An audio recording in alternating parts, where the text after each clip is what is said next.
Hello friends, welcome to Nand Kishore classes. आज का lecture बहुत ही इंटरेस्टिंग होगा क्योंकि आज हम ज्योमेट्री का बहुत ही इंपॉर्टेंट क्वेश्चन करने वाले हैं। हमारे किसी व्यूअर ने ये क्वेश्चन सेंड किया है, area of shaded region find out करना। बच्चों के लिए भी बहुत इंपॉर्टेंट है। देखिए यहां पर मेरे पास ये डायग्राम गिवन है, ABCD एक रेक्टेंगल है। क्या गिवन है? ABCD एक रेक्टेंगल गिवन है जिसमें E जो है वो AB का मिड पॉइंट है, F BC का मिड पॉइंट है। ये दो मिड पॉइंट्स भी गिवन है, गौर से देख लीजिए। लेंथ ऑफ रेक्टेंगल मुझे 6 सेंटीमीटर गिवन है, विड्थ कितनी गिवन है 4 सेंटीमीटर, और मुझे एरिया ऑफ शेडेड रीजन निकालना है। मतलब ये जो शेड कर रखा है ना ऊपर, इसका एरिया निकालना है। सबसे पहले कंसेप्ट की बात करते हैं, शेडेड रीजन निकलेगा कैसे, राइट? अगर मैं पूरी रेक्टेंगल में से ये जो खाली जगह नजर आ रही है ना, ये खाली जगह क्या है? ट्राइंगल है। अगर मैं पूरी रेक्टेंगल में से इस ट्राइंगल को हटा दूं तो क्या बचेगा? वही शेडेड रीजन बचेगा जिसका एरिया मुझे फाइंड आउट करना है। तो कहने का मतलब आपको करना क्या है, यहां पर ये पॉइंट बड़े ध्यान से देखना कि अगर मुझे एरिया किसका निकालना है, शेडेड रीजन का, ये जिस तरीके से मैं लिख रहा हूं एक बार गौर से देखिएगा। AR का मतलब है एरिया और ब्रैकेट में शेडेड रीजन लिखने का मतलब है एरिया ऑफ शेडेड रीजन। अच्छा, इसका फॉर्मूला क्या है? इनफैक्ट फॉर्मूला तो क्या कहेंगे, अकॉर्डिंग टू डायग्राम ये क्या बनता है? एरिया ऑफ रेक्टेंगल ABCD, पूरी रेक्टेंगल का एरिया निकालो, उसमें से ट्राइंगल का एरिया माइनस कर दो। ट्राइंगल का नाम देखो क्या है, ध्यान से देखना, EBF। मेरे को ये करना है, राइट?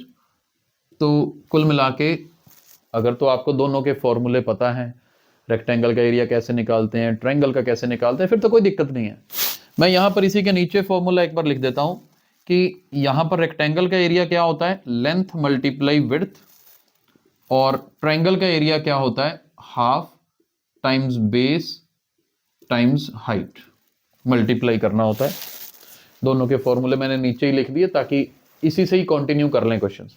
वैसे आप रेक्टेंगल का एरिया सेपरेट निकालें, ट्राइंगल का एरिया सेपरेट निकालें और यहां पुट कर दें, वो भी चलेगा, दोनों तरीके से चलेगा।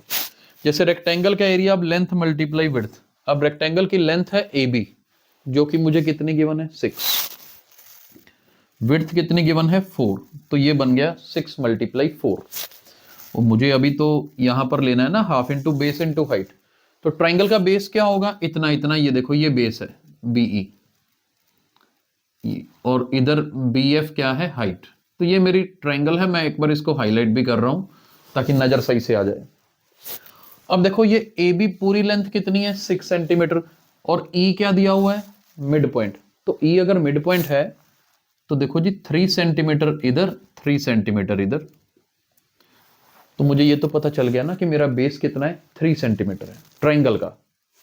तो मैं यहां पर 3 ले रहा हूं। फिर बात करते हैं हाइट की। अब हाइट मेरे पास पूरी विड्थ 4 है, तो 2 सेंटीमीटर ऊपर 2 सेंटीमीटर नीचे। क्यों? क्योंकि F मिड पॉइंट है, 2 पार्ट्स में बांट रहा है इक्वल। तो ये वैल्यू हाइट की कितनी है मेरे पास? 2 है। अब आप देखिए मैंने सारी वैल्यूज फिल कर दी, कोई मुश्किल काम नहीं है। 6 मल्टीप्लाई 4 कितना होगा? 24 माइनस ये हाफ, ये देखिए 2 से 2 कट गया, नॉर्मल कैलकुलेशन। 24 में से 3 माइनस करना है।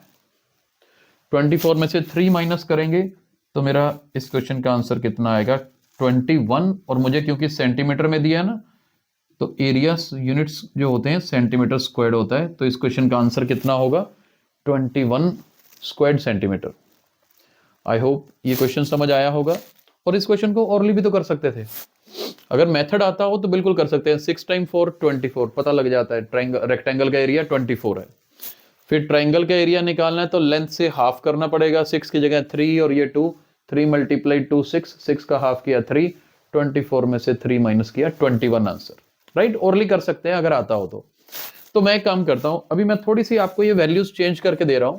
मान लीजिए लेंथ 6 और 4 जो थी ना, अगर ये लेंथ 6 और 4 की बजाय मैं 8 और 6 कर दूं, ये 8 सेंटीमीटर, ये 6 सेंटीमीटर। तो मुझे ऐसा लगता है कि ओरली भी आप कर सकते हो। तो जल्दी से इसका आंसर देखिए, एरिया ऑफ शेडेड रीजन क्या होगा अगर लेंथ और विड्थ में चेंज कर दूं तो। और अगर आपको समझ आ गया है तो मुझे उम्मीद है कि आप इसका आंसर जरूर बताएंगे।